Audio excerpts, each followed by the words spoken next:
오늘 시사부터 살펴봅니다. 선거가 이틀 후라 모두 선거에 관한 소식이네요. 코로나 확진 환자 한국은 25명이네요. 확실히 공제가 잘 되고 있는 것 같습니다.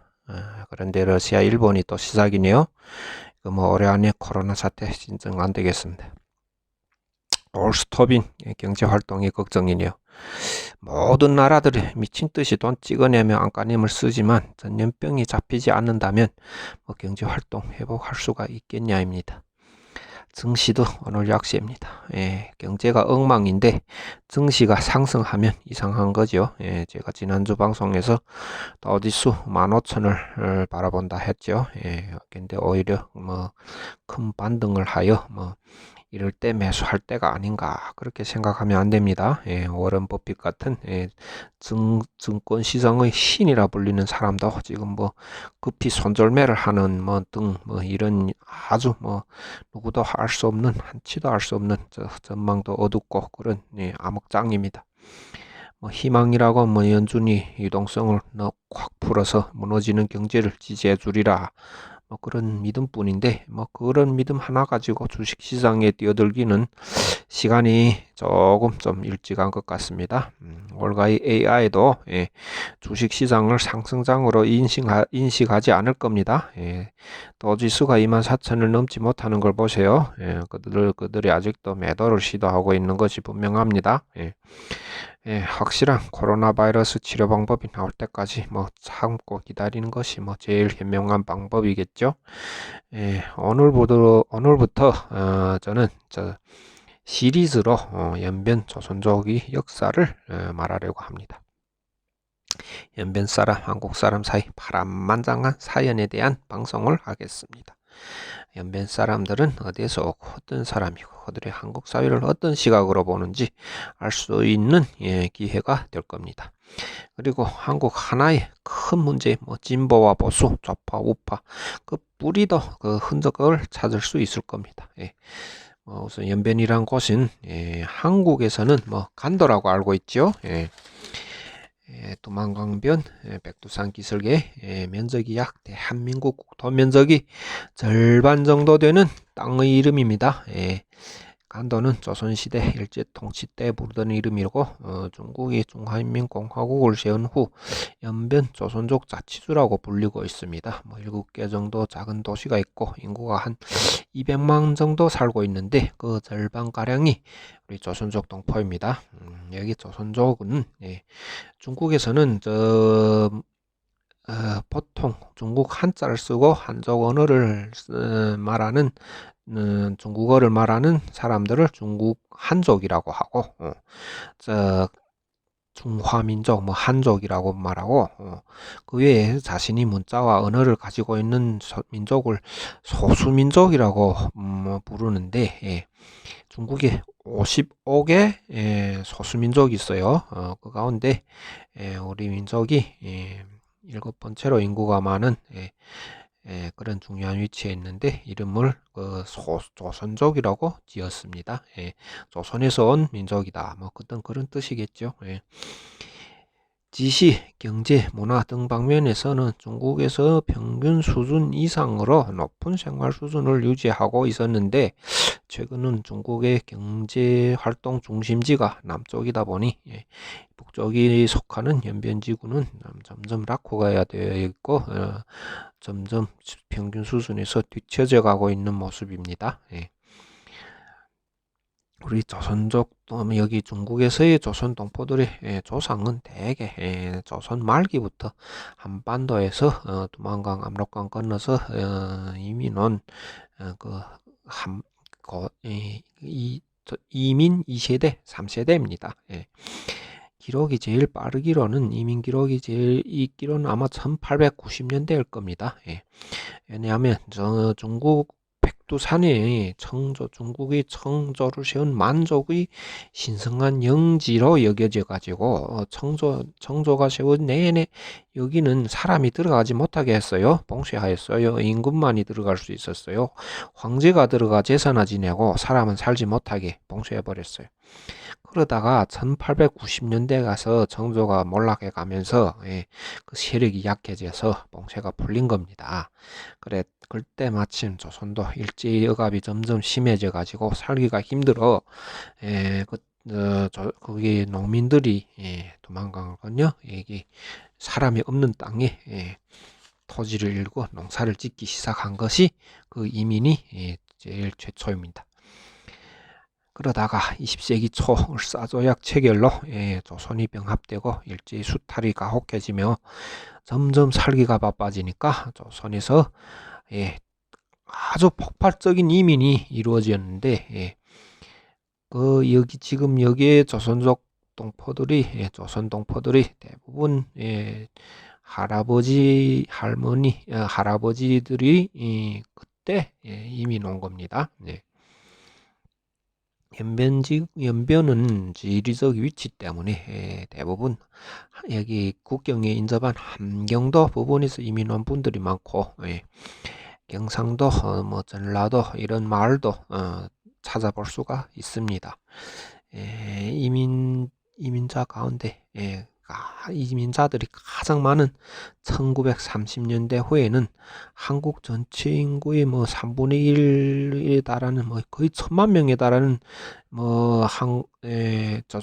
조선인들이 중국에 이민을 왔다고 합니다. 대부분은 상해나 봉천이나 그런 큰 대도시로 갔겠죠. 연변지구에도 지금보다는 더 많은 조선 동포들이 살고 있었다고 합니다. 여기서 우리는 지금이 한국의 좌파 우파의 뿌리를 찾을 수 있습니다. 조선이 망하고 일제를 피해 중국으로 건너온 사람들 대부분은 나라를 잃은 슬픔에 그 나라와 민족의 앞길을 걱정하고 자기가 갈 길을 선택해야 하는 그런 처지일 겁니다.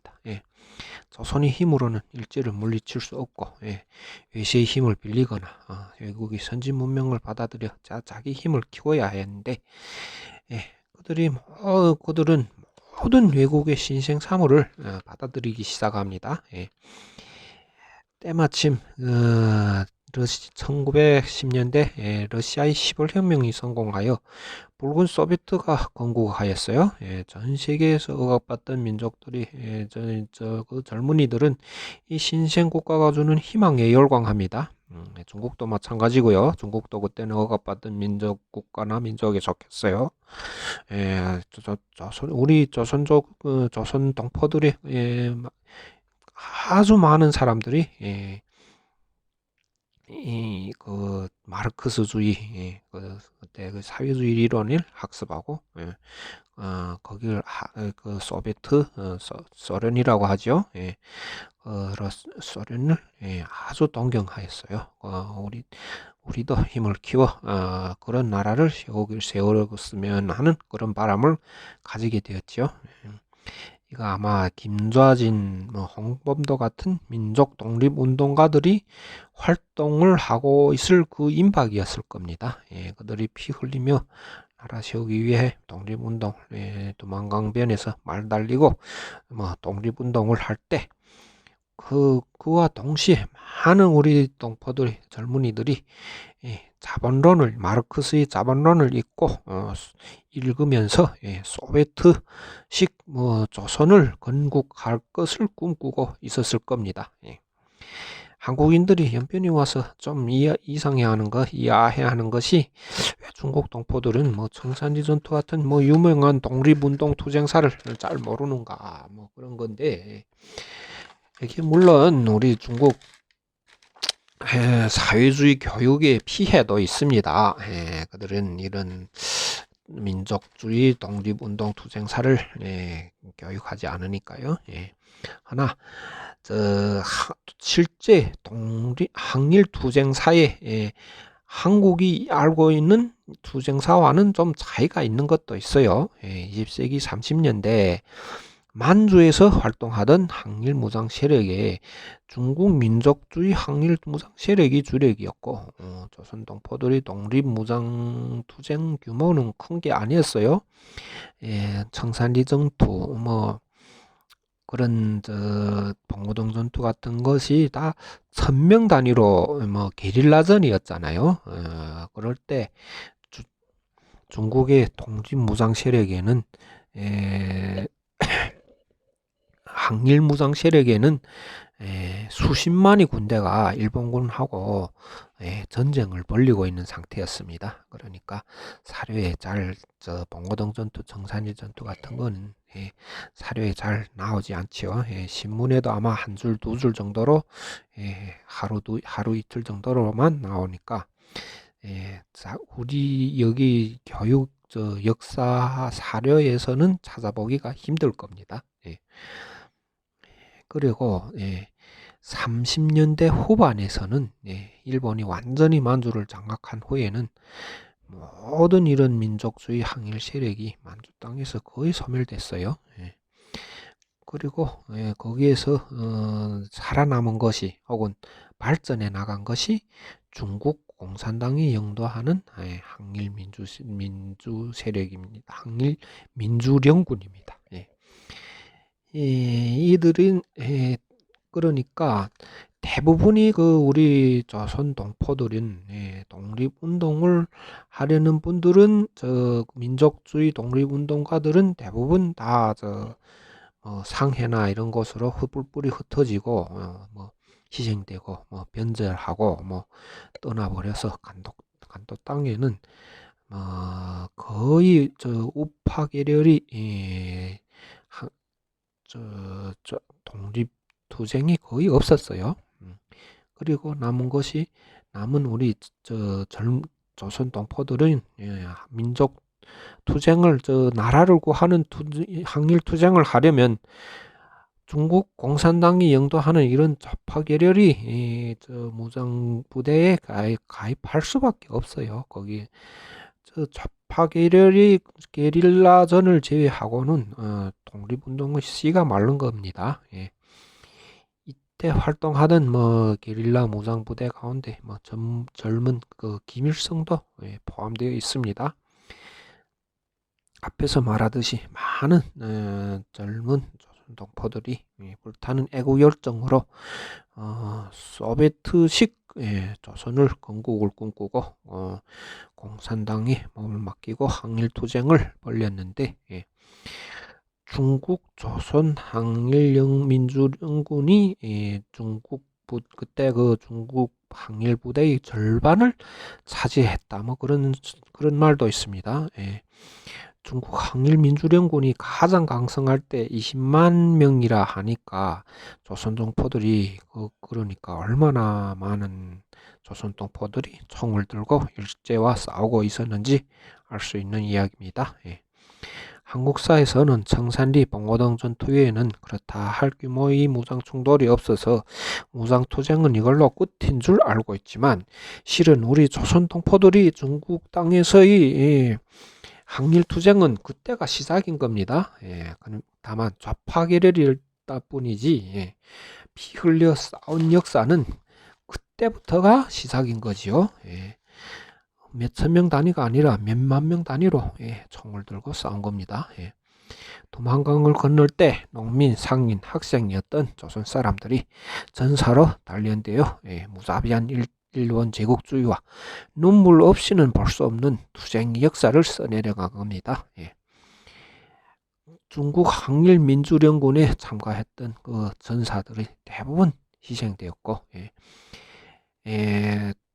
민주령군 제5군 사령 주보중 휘하에 있던 김일성을 포함한 수백 명 정도만 그때 소련 지금이 러시아로 피신을 간 거 외에는 20만 명에 달하던 민주령군이 다 희생되어 산화하였어요.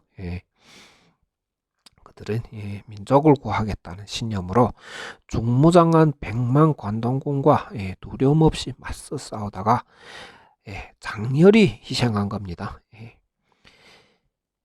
여기 연변 조선족이 배우는 항일 역사는 바로 이 부분입니다. 좌파 계열이 항일투쟁 부분입니다. 비록 중국 공산당 영도 아래서 독립운동이라고 말할 수는 없지만 수많은 조선 동포들은 타국에서 초라한 무기 장비로 탱크 비행기로 무장한 일제에 맞설 수 있는 것은 나라를 되찾으려는 끓는 열망이 아니었나 생각해 봅니다. 우리가 그 시대의 젊은이였다고 생각해 봅시다. 나라 잃고 이국 땅에서 제가 나가야 할 일을 선택해야 하는데 뭐 선택의 여지가 없어요. 민족 자본주의 아니면 사회주의. 그런데 자본주의 계례를 보세요. 19세기 말 자본주의 어떤가요? 미국은 금방 건국되어 일본에 군함을 보내요. 일본 문화 개방을 강박하고 일본은 거기에 따라 놀라가지고 인차 항복하고 메이지 유신을 벌려가지고 자본주의로 변화를 거칩니다. 자본주의로 변해서 어땠어요? 군국주의로 발전하여 식민지배 국가로 나아갑니다.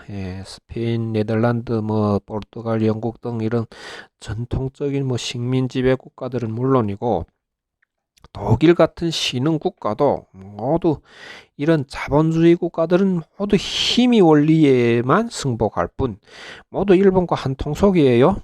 그들이 어떻게 조선을 도와서 불쌍한 조선을 도와서 나라를 되찾아 주리라. 그런 희망은 찾아볼 수가 없었어요. 그때 나타난 것이 이 소비에트 공화국이요. 이것은 아마 나라를 찾으려는 젊은이들에게 아마 새로운 패러다임이었을 거예요. 때문에 이런 여기 그 수많은 젊은이들이 이 새로운 이런 희망을 쫓아 좌파 계열이 이런 무장투쟁에 서슴없이 뛰어든 겁니다. 이 사회, 조선 사회의 지배계급이었던 그런 양반들이 나라를 조선을 망하게 하고 나라를 잃어버린 이런 양반들을 믿고 나라를 찾을 수 없으니 우리 조선 백성들이 손으로 다시 이 나라를 일궈 세우겠다. 아주 그런 희망을 본 겁니다. 자기가 주인이 되어 나라의 주인이 되어 자기 나라를 세우는 거 얼마나 유혹적인 일입니까? 그래서 수많은 조선 동포들이 좌파 계열에 들어섰고 그것이 씨앗이 되어 우리 독립운동은 좌파와 우파로 나뉘었어요. 그때는 앞에서 말한 원인 때문에 좌파의 인원수가 훨씬 많았어요.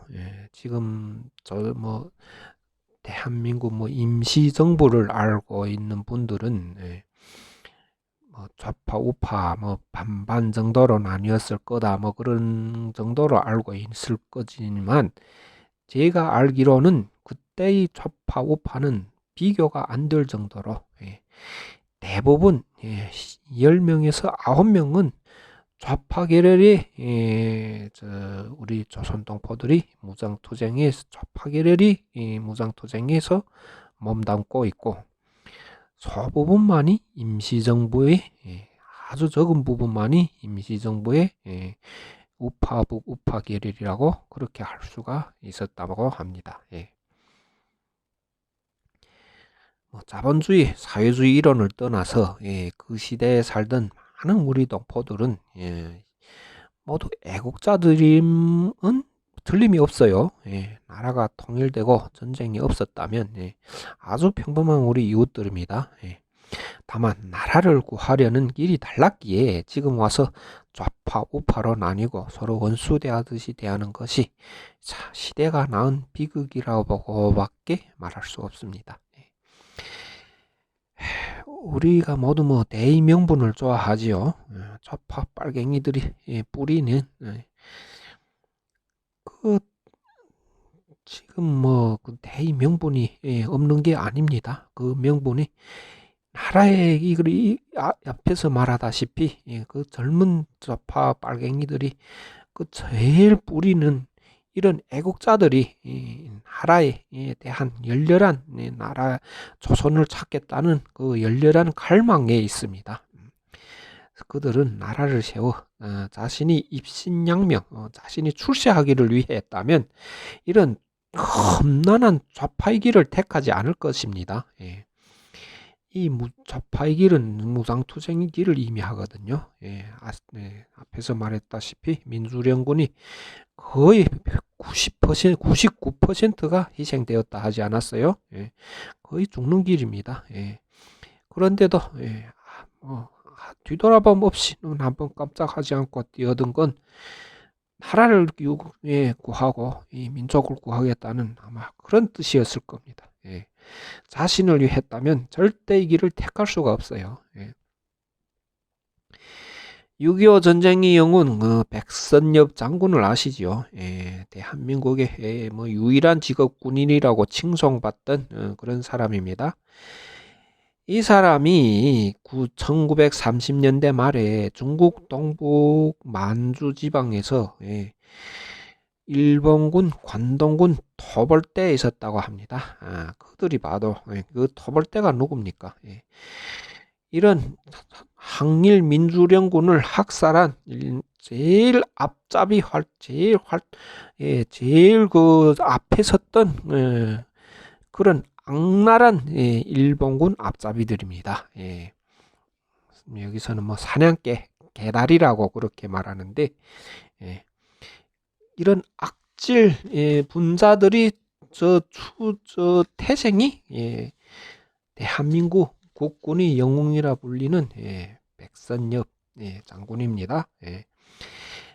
물론 뭐 그의 인간성이 뭐 좋다 나쁘다 평가할 수는 없지요. 허나 그에게는 그 시대 젊은이들이 다 가지고 있었던 나라와 민족에 대한 고뇌나 정의감은 찾을 볼 수가 없는 건 분명합니다. 그가 자신이 뭐 나라와 민족을 위해서 이렇게 뭐 항일 세력을 제일 앞에 서서 이렇게 학살하였다고는 보지 않습니다. 다만 자신이 출세를 위해서 이렇게 했을 겁니다. 그의 회고록을 봐도 그의 나라와 민족에 대한 그런 어떤 책임감도 찾아볼 수가 없어요. 그냥 뭐 자기 출세에 대한 자신에 대한 득이양양 뭐 그걸 볼 수 있지요. 성공했어요. 대한민국에서만 가능한 일입니다. 거기에 비해 지금 한국에서 욕하는 좌파나 빨갱이들이 그분들이 선배는 자신의 일신을 버리고 나라와 민족을 위해 불속에 뛰어들었습니다. 그 6.25 전쟁, 그 민족의 재앙을 불러온 6.25 전쟁의 원흉, 그들이 어떻게 이런 소리를 듣냐 그렇게 말씀하시면 저는 여기서 이 역사의 그대로 있는 그대로 팩트를 말하는 겁니다. 건국 이후 대한민국 건국 이후 남북 대결 끝나 김일성과 뭐 사회주의, 마르크스주의 거기에 옳고 그름은 그거는 다음 방송에서 자세히 말씀드리겠습니다.